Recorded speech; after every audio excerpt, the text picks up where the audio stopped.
Chris Thompson, and And I'm Michael Vincent. this is our newest prop for Garrison Titan, the 501st Legion. This is Wanda the Tauntaun. She took over a year to build, and she's got an aluminum frame, and we got donations from upholstery shops to donate the foam, and then it's tie wrapped onto the aluminum frame, and then great stuff over that, molded, the fur's glued on. You want to play with the head? A lot of the parts, some of them are actual props from, they used recycled military or surplus parts. So the Swedish military surplus that they actually used in the movie, but we found a lot of these. This is an old World War I case, exactly what they used in the film. Cold casts, 3D prints, an actual saddle that was modified. So inspiration for these things, do you guys follow like the creature workshop from like the Jim Henson Studios that's on like sci-fi? We look at everything. We look at ILM, Lucasfilm, archives. Hours and hours of pausing Empire Strikes Right. Back movies and staring at it. So when you're looking at something like this, do you guys feel like you're going to add more to that than like other maybe animatronic type characters, other things that are big enough that somebody could get in or be on? We try, most of our props, we try and keep them as screen accurate as we can make them. But we always, it's a living build, and so as it evolves, as it goes down the road, it changes here and there.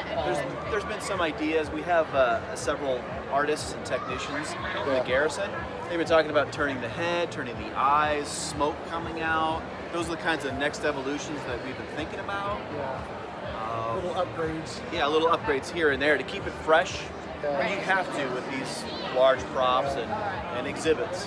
You mentioned the head yesterday. Walk me through. So the head is actually 3D printed, and it was printed in 16 pieces for the main head, and then each horn was in 4 pieces, and then we made molds and we casted those. The eyes are actually doll eyes. Painting was done by Melissa Thomas, one of the other major builders. The claws, the hands, are actually ping pong balls that are duct taped together and then covered with Warbler. Nails, 3D printed. The claws, the nails are 3D printed, and we just made them bigger for the feet, smaller for the hands. Which part was the most labor intensive? The Probably foaming, because we had gone through it, and originally the legs were very straight, and we put the hair on it and it just didn't look right, and so tear all the hair back off, had to reshape the legs completely and then refoam and rebuild them. We built the body was actually almost 10 inches longer, and it just didn't look right. Tear it all apart, cut it down, so it's a lot of trial and error. There's no recipe, this is how you build it. It's just trial and error. So. And where does it come apart for transportation at? What are the pieces So the head comes off, the arms actually come off, the feet themselves come off right here, separate, and then the body separates right back at the hip. And then it all sits on a 4x8 sheet of plywood. 2 sets of wheels, and she's out the door.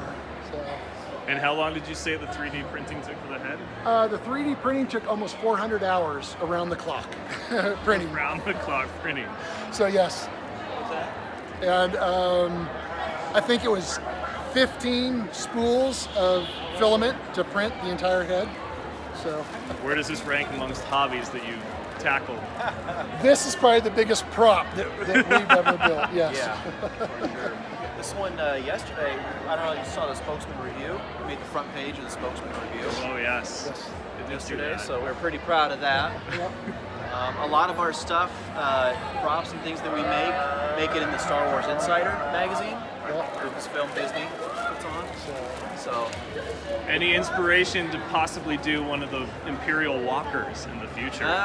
There's always talk. There's always talk about it. At this point, at least for Garrison Titan over on the west side of the state, someone else needs to step up, because 90% of the Garrison Titan props live at my house, and my storage shed is 100% full now with this. So But you know, an AT-ST would probably be, you know, Yeah. 15, 20 feet.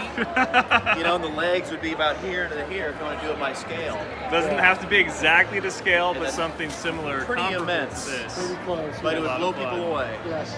Could even do a Millennium Falcon cockpit. Yes. We have a bench. We have a Millennium Falcon bench, and we have an X-wing cockpit, Yes. but we don't have the Falcon cockpit yet.